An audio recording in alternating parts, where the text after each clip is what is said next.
Emily had always been fascinated by the abandoned house on the outskirts of town. Rumors swirled that it was cursed, but she didn't believe them. She convinced her best friend, Sarah, to explore the creepy mansion with her. As they stepped inside, a chill ran down their spines. Cobwebs clung to the chandeliers and dust coated every surface. But Emily's curiosity got the better of her. She wandered deeper into the house, leaving Sarah behind in the foyer. The creaking floorboards beneath her feet seemed to echo with secrets. Sarah waited patiently for what felt like an eternity, but when Emily finally emerged from the depths of the mansion, she looked different. Her eyes had taken on a glassy quality and her smile was unnervingly wide. "I found something," Emily said, holding up a small, antique music box. The intricate ballerina twirled to a haunting melody that sent shivers down Sarah's spine. As they made their way back home, the music box became an obsession for both girls. They couldn't stop listening to its melancholy tune and replaying it over and over in their minds. But with each passing day, Emily began to change. Her smile grew wider still, her eyes took on a glazed quality, and she started to repeat phrases like the cost of one wrong decision until Sarah realized that the music box had become an eerie curse.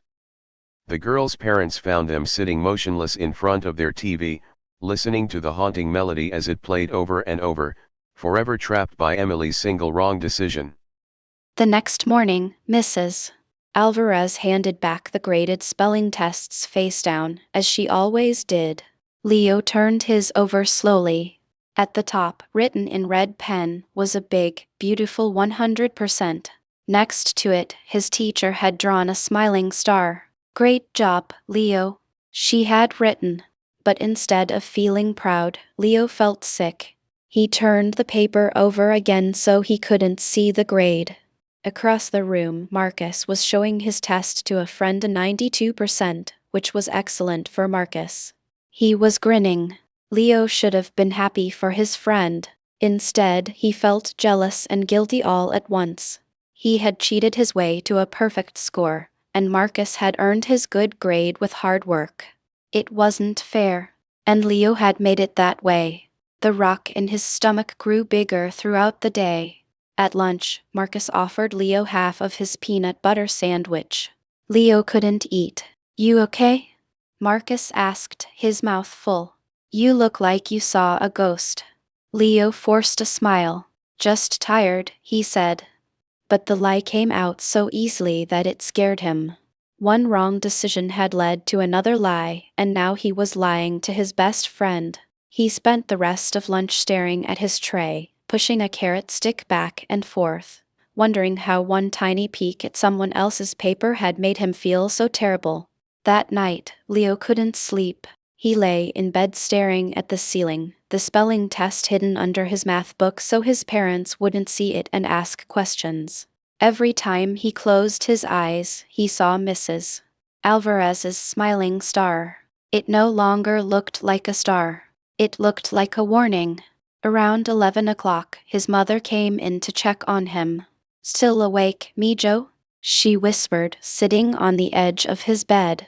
Leo wanted to tell her everything. The words sat on the tip of his tongue like a mouthful of hot soup. But instead he said, "Just thinking about the volcano." She kissed his forehead and left. Leo turned to his pillow and cried quietly, not because he was sad, but because he had never known it was possible to feel so alone while lying in his own bed.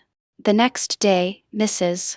Alvarez announced that the spelling test had been so good, 5 perfect scores, that she was entering the class in a small district-wide spelling challenge. "Leo will be our team captain," she said, beaming at him. Leo's blood turned to ice water. A team captain? He couldn't even spell necessary on his own. He raised his hand, his voice barely a whisper. "Mrs. Alvarez, I don't think I should be captain." The teacher laughed kindly. "Nonsense, Leo. You got every single word right. You're our best speller." The class clapped. Marcus gave him a thumbs up. And Leo felt the rock in his stomach grow so heavy that he thought he might sink right through his chair and into the center of the earth. The spelling challenge was scheduled for Friday. Leo had 4 days to learn how to spell 20 words he had supposedly already mastered. He spent every night at the kitchen table, a dictionary open in front of him, writing each word 10 times, 20 times, until his hand cramped. His mother noticed. "You already aced the test, honey. Why are you studying so hard?" Leo mumbled something about wanting to do well for the team.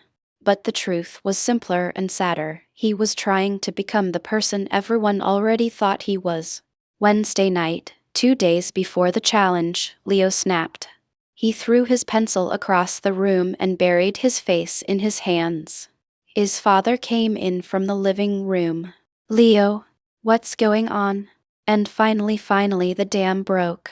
The words poured out of Leo like water from a cracked pipe. The forgotten studying, the peek at Marcus's paper, the perfect score he didn't deserve, the captain title, the rock in his stomach that wouldn't go away. He told his father everything, his voice shaking and his face wet with tears. When he finished, he couldn't look up. He waited for the shouting, the disappointment, that our son, who never tells a lie, coming off the fridge. Instead, his father sat down next to him and put an arm around his shoulders. "That took courage," his father said quietly. "More courage than getting 100% on any test." Leo looked up, confused. "But I cheated," he whispered. "I lied." His father nodded. "You did. And that was wrong. But hiding it forever would have been worse. The question is, what are you going to do now?" Leo wiped his nose with his sleeve. "I have to tell Mrs. Alvarez," he said. The words felt terrible and wonderful at the same time. "Before the challenge. I have to tell her I'm not the speller she thinks I am." His father squeezed his shoulder. "Then I'll walk with you to school tomorrow." Leo didn't get a trophy that year. The spelling team came in 3rd place and Marcus was the captain. But when Leo went home that afternoon, he walked a little taller. The rock in his stomach was gone. In its place was something lighter, not happiness exactly, but honesty. He looked at the photo on the fridge, our son, who never tells a lie, and for the first time in a week, he smiled. It wasn't true anymore. He had told a lie. He had made a wrong decision. But he had also learned something that no spelling test could ever teach, that the cost of one wrong decision is high, but the cost of never making it right is even higher. And that was a lesson he would carry with him forever.